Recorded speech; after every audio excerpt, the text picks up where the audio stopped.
आजवर अनेक सिनेमांमधून पोलिसांची टर उडवली गेली आहे. म्हणजे सर्व गुन्हा घडून गेल्यानंतर त्याच स्थळी सायरन वाजवत पोलिसांच्या गाड्यांचा ताफा हजर होतो. धावणाऱ्या गुन्हेगारामागे पोलीस ए रुक रुक असं ओरडत हातात पिस्तूल घेऊन ठराविक अंतर राखून धावत राहतात. जणू काही पोलिसांचा आदेश ऐकून तो थांबणारच आहे. जाऊ दे, सिनेमातील पोलीस या विषयावर आपण नंतर कधीतरी बोलू. मिसेस देशपांडे मध्ये तर पोलीस एवढे ढ दाखवले आहेत. एका सिरियल किलरला पकडण्यासाठी ते चक्क 15 वर्ष तुरुंगात शिक्षा भोगत असणाऱ्या, वर्ष कमी जास्त असतील ती मोजत बसू नका. एका माजी सिकीची तिच्या सर्व अटी मान्य करून तुरुंगाबाहेर राजेशाही बर्दास्त ठेवून मदत घेतात. तिच्या हातचं जेवण चांगले 7-8 पोलीस बेशुद्ध पडतात. पोलीस खातं त्यांच्यावर काहीही कारवाई करत नाही.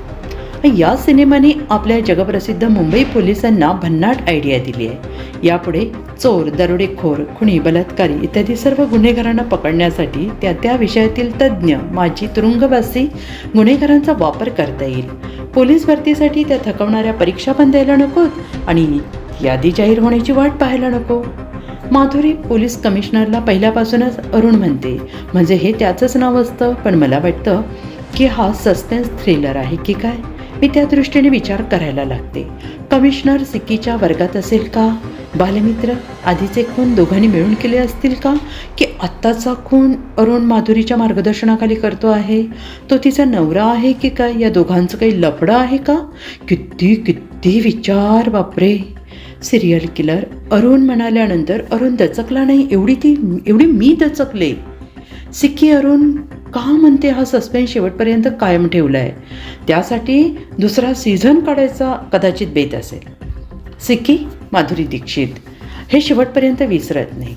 काय तो आत्मविश्वास, काय तो रुबाब, काय ती स्टाईल, काय तो सन्मान. हा पुन्हा पुन्हा माझी तरी तुरुंगवास भोगलेल्या सिक्कीबद्दल वेगळी कल्पना होती. पण संपूर्ण सिरीजमध्ये ती सिक्की नाही तर माधुरी दीक्षितच आहे. सिरीजमधील इतर कलाकार, पण ती गुन्हेगार नाही तर ती माधुरी आहे हे कधीच विसरत नाही. मला वाटतं रियालिटी शोची जज आणि बरंच काही केल्यानंतर प्रकाश झोतात राहण्यासाठी माधुरीने पुन्हा अभिनय क्षेत्र निवडलं असावं. सिद्धार्थ चांदेकर एवढ्या मोठ्या वयाच्या मुलाच्या आईची भूमिका तिने स्वीकारली म्हणजे तिने वय स्वीकारलंय, ही चांगली गोष्ट आहे. वयानुरूप भूमिका स्वीकारली तर होईल तिचं करिअर.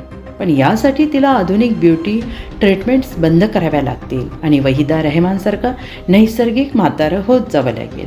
आजच तिच्या चेहऱ्यावरील स्नायू हालत नाहीत. लवकरच हेमा मालिनी, श्रीदेवी यांच्याप्रमाणे तोंड उघडून हसणं बोलणं म्हणजे तिला महामुश्किल होईल. तिचं जगप्रसिद्ध हास्य तिच्या चेहऱ्यावरून कायमचं नाहीसं होईल. मिसेस देशपांडे हे मराठी नाव मला असं शशी देवधरसारखं वाटलं. शिवाय माधुरी खूप वर्षांनी अभिनयात म्हणून मी ही वेबसिरीज पाहिली. 6 भाग आहेत. पहिले 3 कंटाळवाणे आहेत. पुढील 3 भागात काय ते सस्पेन्स वगैरे भराभर कोंबलेले. अनेक शस्त्रक्रिया करून पुरुषाची स्त्री होणं भारतात अत्यंत गरीब माणसाला पण शक्य आहे. फक्त एखादा कॅन्सरसारखा मोठा खर्चिक आजार झाला तर गरीबालाच काय मध्यमवर्गीयाला पण पैशाअभावी मरावंच लागेल की काय, हे पुढच्या सीझनसाठी राखून ठेवलं आहे. तरी पण खूप दिवसात विनोदी वेबसिरीज पाहिली नसेल, भरपूर रिकामा वेळ असेल तर रोस्टिंगसाठी हे अवश्य पहा. लेखिका सुरेखा मोंडकर,